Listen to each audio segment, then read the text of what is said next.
Alrighty guys, we are coming up on our next customer pickup, bit longer of a trip. This one's gonna be a little rough because your boy has definitely got to use the facilities, but we're just gonna suck it up. Push it on the little white dash mark and the door pops out for you to grab it. Okay, not a problem. Feel free to let me know if it's a little hot or cold. Adjust the temperature for you. Good now. Alrighty. Damn, this is actually kind of sick. We're heading out to Clearwater? Yes, sir. Alright. We should get one of these. Well, that was fast. Yeah, shit. You like that one? Let's get one. I do, but I don't. I think we should. I think it would be a very good investment. It's kind of hard not to want one once you experience them. Yeah. Like from the outside, I'm like, ugh. But then I got in it and I was like, wow. The only thing though is the steering wheel. How long did that take for you to get used to? Dude, it's strangely small for a truck, but what's crazy, so I'm steer by wire. I don't have any physical mechanical linkage. It's all electric sensors. So this is a full tank turn. Like the back wheels are turning right now. And that's full lock. That's as far as the steering wheel goes. So you don't have to wrap around, and as you speed up, it gets less sensitive, but That's weird. That takes a while to get used to, I'm sure. It's surprisingly intuitive. Damn, There's another one parked over there. It's kind of crazy.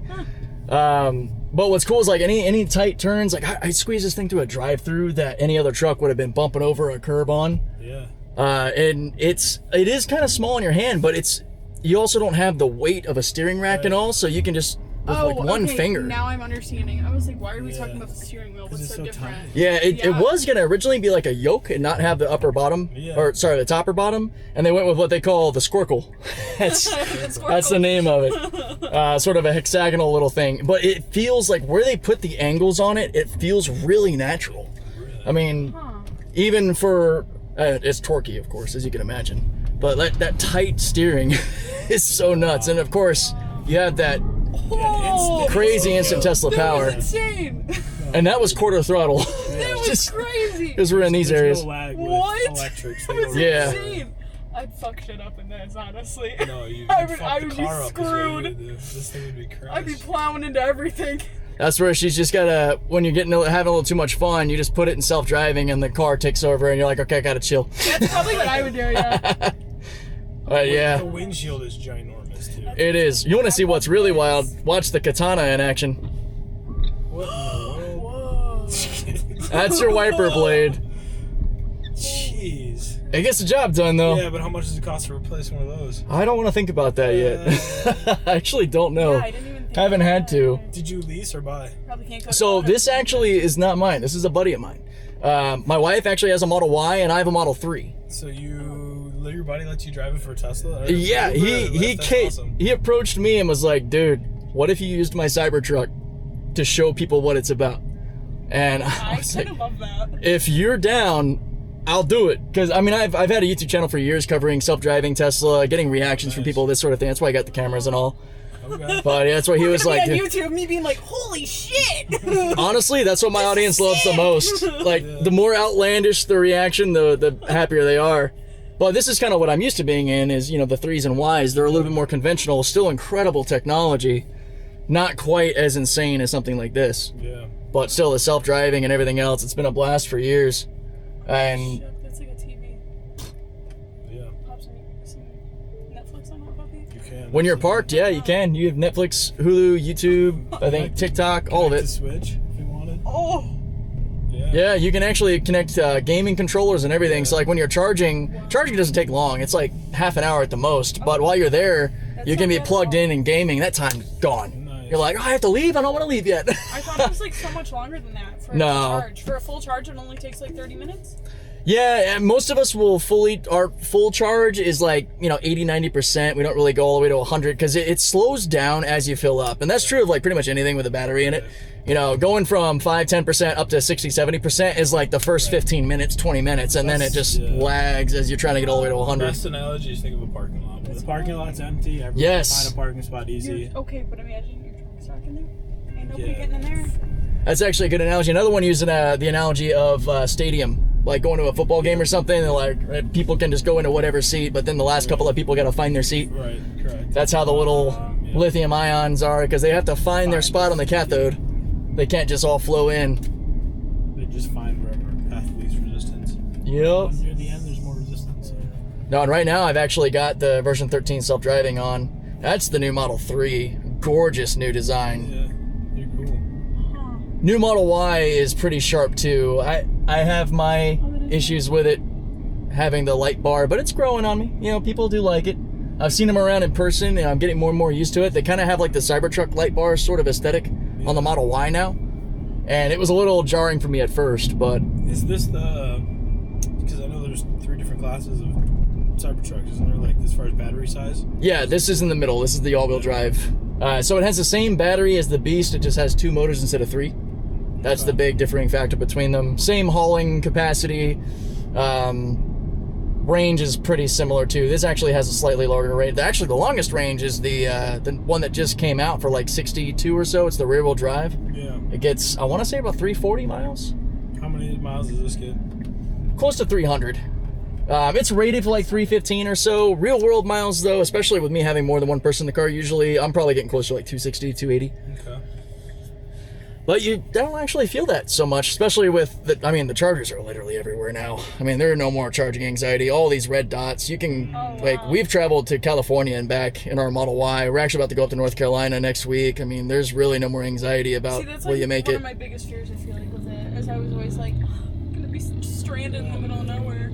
Well, and it plans the stops for you, so... If you road trip it, it'll map out the stops. It takes away the worry. When we first made our trek in our Model Y from San Diego to Florida, it was the first time we threw our dogs in the back and we just family road trip.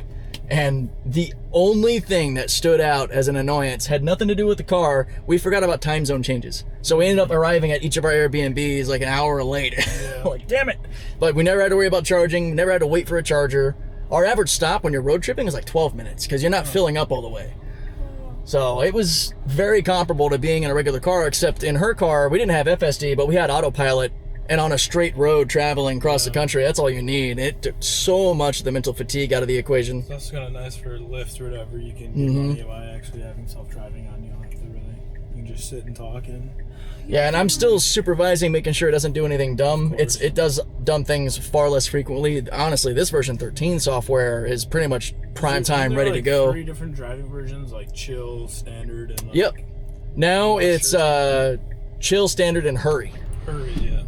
Oh, I thought our tires were spinning, but that was your bag. I was like, woo. That's all right. They're hard cases. They're tough. They'll get a little damage. It's all right. I could have moved that little separator back. I just realized to kind of lock in the space a little bit. I'm not worried about it. But yeah, I typically run in standard. Like, hurry is okay, but on the highway, it doesn't get out of the passing lane. One of my buddies said it'll get vicious and start cutting people off like real quick. It can get a little too human. Yeah. It can get a little too Florida. I mean, in my car in hurry mode, I haven't really had the problem in this thing yet. In my Model 3, sometimes it'll zip up to like 85, 90 miles an hour if I don't stop it. Like, whoa, we're driving a little too much like a Floridian now. Let's chill out a little bit. Yeah. That'd be an interesting conversation with the police. Be like, Yeah, it wasn't me.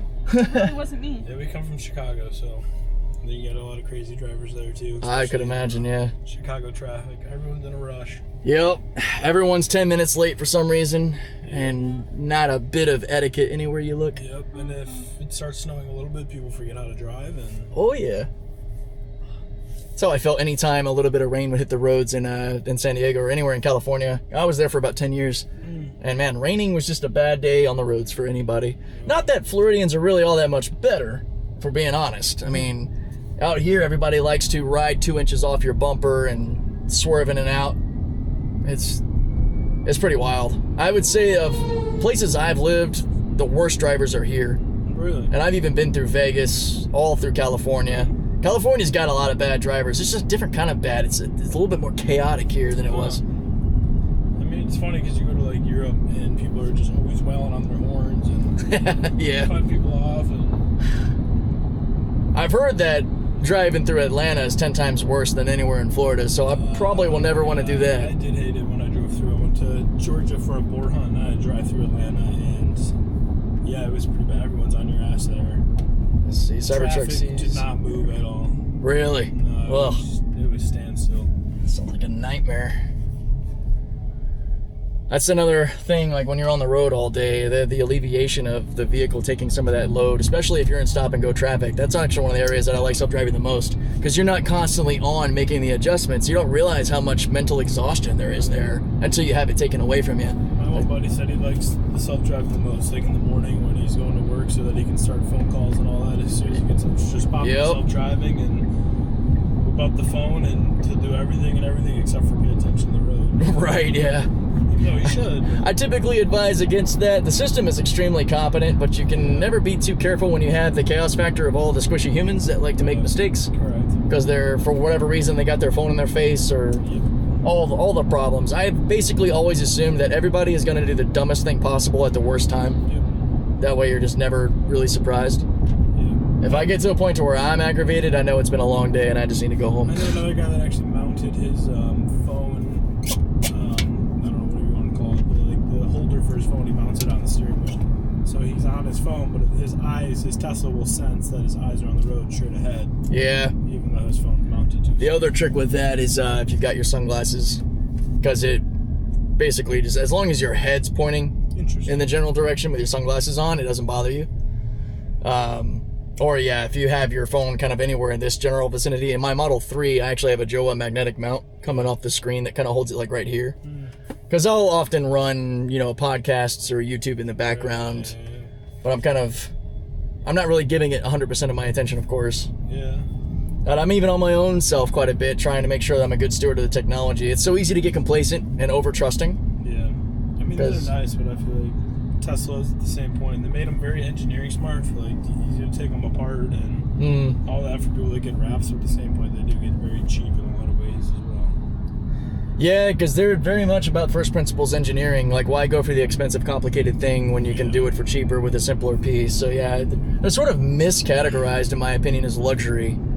I would call them utilitarian, Spartan. I would agree. Unless you view luxury as high tech, then yeah, it's about as luxurious as it gets as far as technology goes. But yeah, it has nice features to it, but as far as comfort, that's not their main. Yeah. Which I'd like to know your guys' opinion in the back seat. I know that the front seats of these things have always felt incredible. I've been on the road for 15, 16 hours a day, and I've never ever soared back, which is surprising. It's fine. Yeah, it's comfy, it's roomy. I've been in worse. I guess we'll have a better idea in another hour or so Correct, yeah. when we're closer to our Clearwater. Definitely be here for a minute. No, it's good. I can't complain.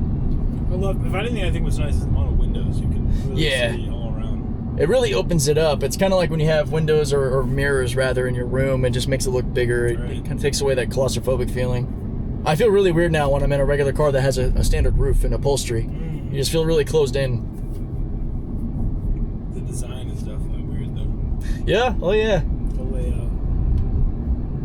I've jokingly called my prospective future Cybertruck my ugly steel door wedge. Yeah, I mean, I've heard a lot of things too as far as the actual capabilities of it. I mean, of course, when Whistling Diesel came out with his Cybertruck versus S150 video and things falling apart. Well, after he dropped it from a crane and all kinds of other stuff. Yeah, there are. I've done a couple of videos on this thing. I did a video hauling over 9,000 pounds of pavement rock. We're doing some landscaping projects with my father, and just kind of talking about towing in general, because there is a valid critique with this that isn't an immediate concern if you're not towing like an idiot, and it has to do with the aluminum frame. If you're running like somebody who knows what they're doing, you're not overloading it, you're not flying down the road at 90 hitting potholes, you're not doing things that are going to stress the tongue weight, you'll get a good 10 years of towing out of this thing with no problem, even up to the 10,000 pounds. The problem is when you factor in longevity on aluminum frame, likely 6,000 steel. We don't really, 6,000 series aluminum. We're not sure of the actual material composite and strength because Tesla doesn't show us that. So I wouldn't be surprised if it's stronger than the 6,000 series that we kind of weigh our estimates on, but over time, if you're regularly hauling every week, or even every other day, if it's a work truck, and you're pushing it to that 70+% carrying capacity, you're going to eventually build microfractures in the aluminum. You're going to weaken it. That's just how the material is, and it bums out people to hear that, but that's just material science. It'd also be over time when you're on the road for a while, so you actually know the longevity of the actual. Yeah, that's another thing. Is it's such a new product. Talk about the material what it's made of too, but also batteries. I mean, just the cost to change out a battery if needed is damn near the price of a brand new one. So. Well, no, that's come down quite a bit. I've actually had to swap the battery on my Model 3 because I killed it driving the hell out of it in San Diego. Because I was pretty much running the full time through COVID. I was supercharging 3-4 times a day, so I knew I was going to kill that battery. It was a $7,000 swap. In the time that I had it, that car had earned me about $150,000 with Uber and Lyft. So but the other thing is too is Tesla resales are not like used Teslas do not have what's the word I'm looking for. they're not retaining their value. They don't hold value at all. So we'll have to see what happens with the market in certain models. The Model 3 got nuked both by the state of the market after COVID and the fact that the new Model 3 basically made our OG Model 3s irrelevant. Yeah. So like my Model 3 resale value with 220,000 miles on it is private sale maybe $10,000, $11,000. Trade-in value is like $7,000 for a $40,000 car.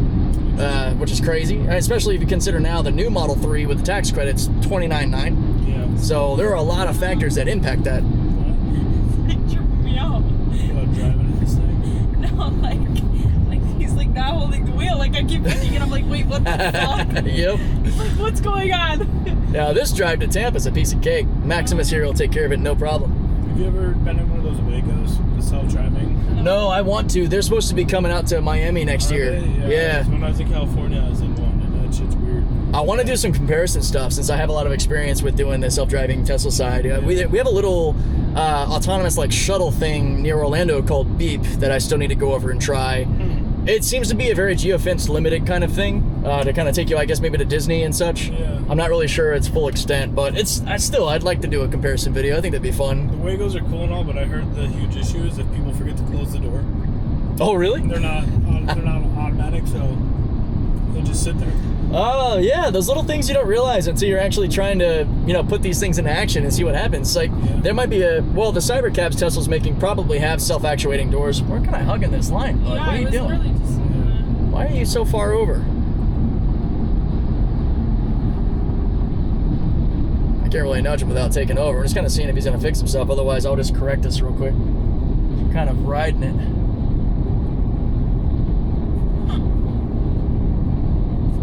What are you doing? Move us back to the middle here. Oh, I can actually send that back. FSD is hugging the yellow line for unknown reasons. So that voice note goes back to Tesla, and they're able to review, and that goes into their training platform with how they progress the technology. In my car, I'm fortunate that I actually have a little extra snapshot button because my car's on their list of like important cars to watch because of how much I was driving, which frankly, since I've been using this for this sort of thing, I haven't driven my car anywhere near as much. Yeah. I'm hoping to get the... So with this, since you're using your buddy's car, are you like, is it connected to his account for the self-driving, or when you drive your buddy's car, do you connect your Tesla account? Because isn't that, what's the... Well, it's on his. That would actually be a really cool idea, though, for people to sort of like rent it in that way. So on my car, I didn't buy self-driving outright. I subscribe to it monthly, which is $99 for the month, and you can stop it whenever you want. So if you just want it for the month to try it or run it for however long makes sense. To me, that made a lot more sense because I don't have Cybertruck money or FSD money to be throwing that around. Hopefully, I'll be in that position by the time I get the Model Y later this year. Hopefully. That'd be nice. But, so no, I mean, to answer your question, though, this is all because he paid for self-driving with the truck, so it's just on the truck. So if you were to sell the vehicle and I were to buy it, would it still come with self-driving or no? It should retain it in private sale. I think if it's traded into Tesla, they have the ability to turn it off and try to, take that upcharge again. Yeah. But if you buy private, you get the self-driving with it. I'm fairly certain. Yeah, because you're just getting the car as is. The computer's already unlocked. Even to the points where, depending on what cars you're getting, you can also inherit the unlimited lifetime charging too, which seems to come and go in unforeseen times for like purchases of the Model S, X, or Cybertruck in some cases. I'm fortunate now that I've built up a bit of a backlog of referral credits that my Tesla Cash is sort of paying for my charging, so it's kind of free. Didn't know that was a thing. I didn't really either until I started actually putting my referral code in my videos. and a couple of weeks later, looked at my account wondering why I didn't see a charge from my credit card for charging my car. And it was because it was on my Tesla Cash, which had reached several $100s. And I went, oh, Nice. Wow. okay, I like this. Oh, there's the electric Silverado. Yeah. That black one. The F-150, the Lightnings are not nowhere. I mean, they tanked horribly. Oh, really? They're not nice, no. I mean, they're practical. They had a lot of issues because I know at one point in time they were actually deducting the cost by like $20,000, I believe it was, from sticker price because no one was buying them. They just Oh, got wow. rid of them. I know they were also battling the dealers, marking them up like 20, 30 grand too when they were initially trying to sell them. I know a guy that got an F-150 Lightning with installation of a charger in his house. I think they were like $75,000 originally when they first came out, 70, 75. But the dealership wanted to get rid of it so quick. It was $46,000 that he paid for the truck and the installation of the charger. Damn, that's kind of a slamming deal. Yeah, he was like, with that deal, because he's like, I was just going to get gasoline because it would have been way cheaper. And he goes, all I'm doing is driving from home to work. And he's like, Yeah. there's no reason now for me to take a $10,000 discount. Yeah, it's kind of a perfect use case, you know. It's since being in Florida and actually having a home with a driveway, I mean, my wife hasn't really ever had to supercharge her Model Y. We're currently plugged in because you can schedule when you want to pull your energy. So with both of our cars, when we plug in, I have it set to where it starts drawing power from the house by midnight and stops at 6 a.m. So you're getting that like super discounted residential energy cost. But thanks to those same referral credits, I've got a Tesla wall connector sitting in my room that I'm gonna hope to get installed maybe next month. And one of those should handle both of our cars because it'll fully charge a Tesla overnight versus the trickle charge to the 110 like the regular outlet that we're currently using. Which also means that we can get even more energy in that shortened window, which will bring our energy costs down. So with both cars charging, or basically always plugged in, because I just started doing the whole scheduling. So get in your lane, bro. What are you doing? Yeah, see, Cybertruck's just like a human, just riding the line. Oh, she's full eyes right on her phone right now. Yeah. Goodness. But yeah, with both cars running at home, and my wife works from home, and I spend a lot of my time doing video game content and YouTube editing for cyber videos and all that too, and our electric bill is in the upper threes. So Interesting. we'll see how it shifts, both with the scheduling that I'm switching to, and then eventually when we get the wall connector put in. 'Cause we don't have solar or any of that. I don't think I'm going to put any of that on this house. I wonder how much would you be spending in gas traveling this much with Uber? Oh, man. Because my buddy got, it was a Model Y, he leased it. He's spending more now to charge his Tesla than he was in gasoline, using his girlfriend's Jeep Cherokee. The math isn't mathing there. He might be conflating the cost of leasing that car. Well, he's just leasing it for like more standard use. Or? So I don't know how the energy costs of this different in Arizona. So you can fill up a Model Y if you're just supercharging. The average cost might be $20 to charge it. That's about what we spend on ours to fill it up like entirely. Our average cost is probably closer to $15, and if you're able to charge at home, it's going to be even cheaper. But it really depends on how much you're driving, and I mean, and that's the thing too that I didn't really ask is how much more are you driving? Yeah. Because if he barely drove the Jeep and now he's in the Model Y every day of the week, you know, that's another factor. But the other thing is too is in the Jeep, two people were driving it, you know, for their different jobs, and now they both have separate vehicles. And realizing the cost, they're still paying the same amount of gas, I believe, which makes no sense. Well. That doesn't make any sense. Yeah. I mean, I'm saving $1,500 a month in gas. Wow. It's my Model 3 fills up, you know, Tesla credits aside, like the charge every time is about $12 for about 200 miles of travel. How much is the gas stamp though for registration? You know, you have to register your vehicle, and then registration costs a lot more. Oh, registration for me when I got here was like $150. That's it. Yeah. Now California's a ripoff. They were charging. Chicago, it's like $1,000 or $750. Dude, is that a one time or every year? Every year for your vehicle registration. Yeah, so California was doing that. Between our two cars, we were paying $1,200 a year. Because you're no longer paying gas tax, so they have to get their money somehow. Well, and ours is just the regular registration renewal. They were basically charging us like we had a couple of Porsches. It felt like we were just getting robbed. Out here, I don't I have to double check, but from what I've gathered from folks, the whole annual registration renewal thing is not the scam it is in other places. Yeah. They don't come with a grok in these things anymore, or at all, or what? Well, I've got Grok on my phone. It's not integrated in Tesla yet. I look forward to that. Yeah, That'll be cool. awesome. I use Grok I'm religiously. surprised it's not. Yeah, he's one of my main apps that I just have right there on the bottom of my phone. I just go to Twitter and use Grok all the time. Yeah, the standalone app is also really great. It's the same Grok. You can actually sign in with your Twitter or X account, and it's linked. So, but it's cool. Yeah, Grok will get that answer real quick.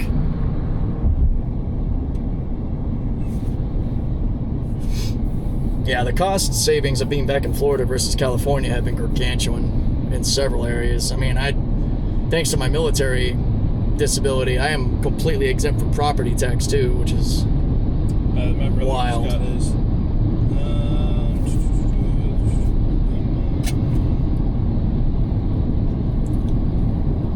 Depends on the wave, but usually $45 and $91 for 2 years.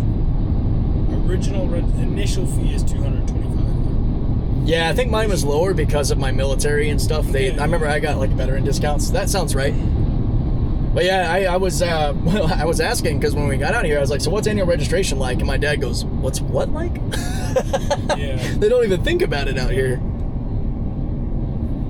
California's got some highway robbery going on. Everyone paying that much. It was like $400 a year for my little Mini Cooper before I got my Tesla.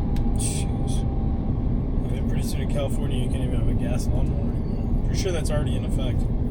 Oh, I wouldn't be It's surprised. just the dumbest thing ever, especially if you have a landscaping company. Yeah. It's crazy.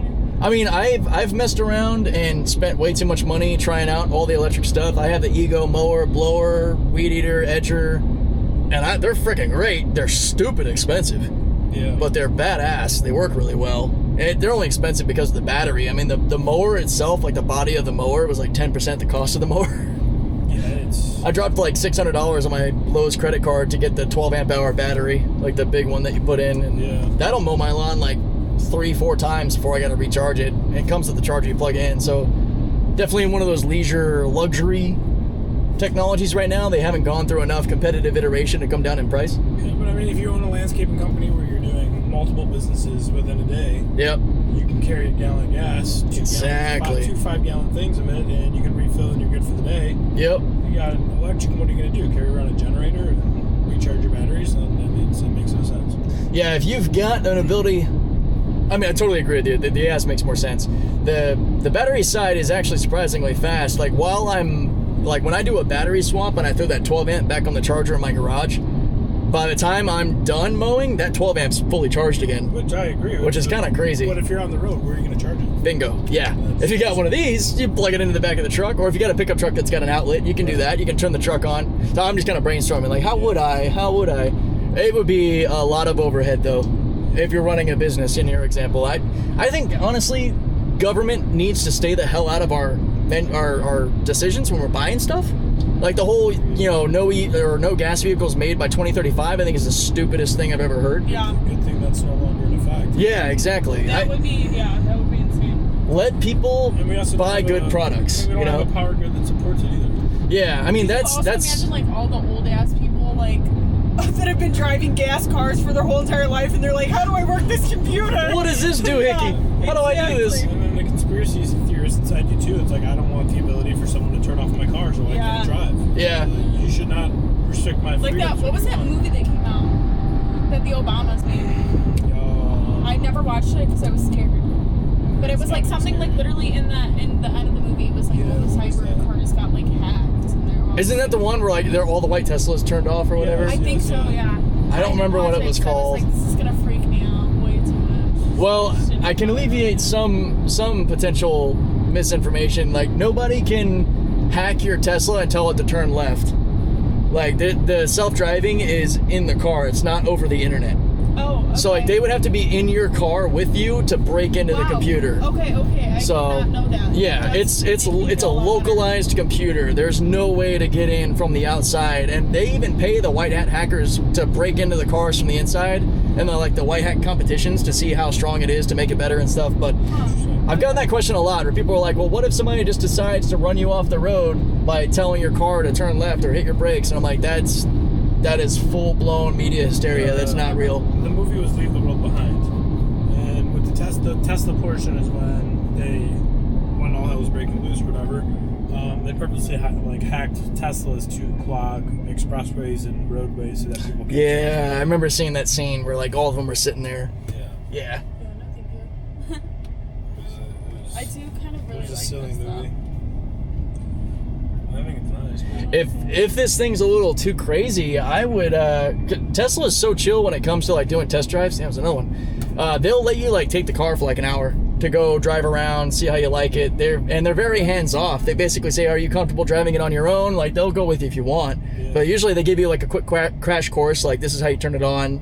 This, that, and the other. Plus, the car has built-in tutorials, I think, in its theater mode. I don't want to mess with that. Yeah. Yeah, they do. Well, it depends on how literal you take the term. As a car guy, I can't really, in good faith, call them SUVs. They're crossovers. They're like this Hyundai versus like an Escalade or something. Like what I was talking about. Yeah. Like then, that size. honestly, what my wife has and what I'm going to get, there's a reason it's the best-selling car on the planet. It's the Model Y. It comes in a 5 and a 7-seat option. It's an SUV of that size. There we go. It is incredible. It's one of the best cars ever made. Gas or electric, it's been the best-selling car for like 2 years. Yeah. Incredibly safe, stupid fast. I'm actually waiting to try to get the new performance model because I want to make some track YouTube content too. I think that'd be a lot of fun getting back into my sport car driving days. Nice. And that should be dropping around the fall time. Right now, the Model Y, the new Model Y is already out, and it's like in the 40s, low 40s. Such a good car. My buddy actually that has this truck, his wife just got one. I saw it in the garage, and it was so clean. And their safety ratings are... Oh, yeah. It's great because they're so heavy. And the battery's underneath, so the center of gravity is different as well. The craziest thing was hearing about the Model Y that went over a 300-foot cliff, and they all survived. Whoa. That happened... Long car. Not hear that. Oh, man. It's been a while now, but if you look up Model Y, Devil's Slide is the region in California where that drop is. All the family survived. The dad, the mom, and the 2 little kids. One was like 4 years old, the other was like 7 or 8. And since they survived, they were able to throw the man in jail who was attempting to kill them. Wow. He actually drove off intentionally, and the Tesla said, "Not today." Wow. That was kind of crazy to see. You never want it to go to that level, but when you realize that, I mean, it was mangled, but they were when good. Justice prevails, you kind of root for it. Yep, 100%. Otherwise, it would have just been a tragic story. Instead, it was a little bit of justice and a whole lot of happiness. Yeah. Let me see if I can actually get in here temporarily. I should be fine. Because I definitely couldn't go back that way. I just don't want you to pay for beach parking for a second. Oh, no, you're fine. I was actually planning to let you guys out here and just swing on out. Well, thank you for the ride, my friend. Yeah, it's my pleasure. So, yeah, for sure. Just hit that button there and push out at the same time. Forward button? Yep, perfect.